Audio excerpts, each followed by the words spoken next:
speaking of Drake, he had a very viral internet interview that he was laying in a bed with a white. And the name of the person that was interviewing him has gone quite viral recently. Yeah. Her name is Bobbi Althoff.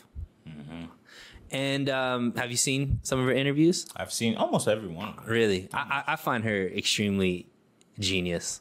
Really? I like her personality. I think it's really great, like the angle that she's taking and whatnot.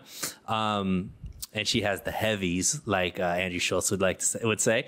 But there is a narrative and a question that's being asked by the internet. And since we are the men of the internet, on the internet, I need you to answer it. Kelby. You want to know if she's a plant. Is Bobbi Althoff an industry plant? And if so, who is watering her roots? Let's look at the facts. Because whenever you try to make an argument, it's always great to go first with the facts. Number one, Bobbi is a mixture of a white woman combination with a TikTok viral superstar. Really? Yeah, she was big on TikTok first. Oh, we weren't talking about her parents. No. Oh, okay. No, she's big on TikTok. Yes. She decided to start making a podcast in April of this year, 2023. She had a podcast with Funny Marco. And Drake saw it. She DM'd him and said, "Do you want to be on my podcast?" And he said, yes. They shot it 3 days later. That's the story she said. Now, there's a couple things that I want to extract from a couple of other interviews that I saw from her. Number one. This is Detective Joseph right here. Y'all don't even know. A lot. Let's go. Let's go. Number one, I saw in an episode with Mark Cuban on the ground with dirty feet, he exposed one piece of her. He said, "You have a what? A great agent." Yahoo don't know. You don't just have an agent. Right. Now, she was big on TikTok, but a lot of people are big on TikTok and don't have agents and don't have podcasts that blow up in months. Another thing she said, "I paid a girl $300 to get Funny Marco onto my podcast, and he came. He didn't even know who I was, but he came." Why would Funny Marco do a podcast with a girl he had no clue who she was, even if he wasn't the one receiving the $300? Who's Funny Marco? A Negro. Oh, okay. A funny Negro. Oh, he's the one. Okay. Yeah. So Funny Marco does her podcast and says, "I don't even know who she is." Maybe it's perhaps her agent? Dun, dun, dun. Go on. She does then another podcast with Yachty. And then another podcast with Tyga. Who all stem, obviously, from Drake. Because in the Drake interview, he said, "You don't know who Tyga is?" It's true. And who's one of Drake's good friends? Tyga. No.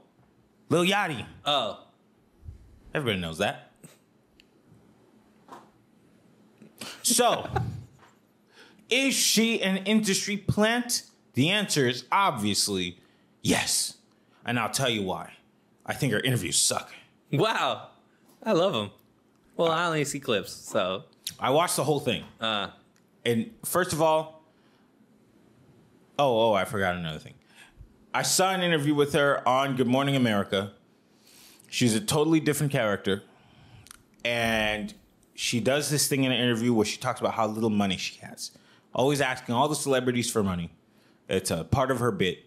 But she has way more money, according to her now, than she had just 3 weeks ago. Plant talk. In her podcast with Mark Cuban, she says, I don't have any sponsorship. None. But then minutes after she said that, she did a sponsorship for SeatGeek. So tell me this. What is the motive?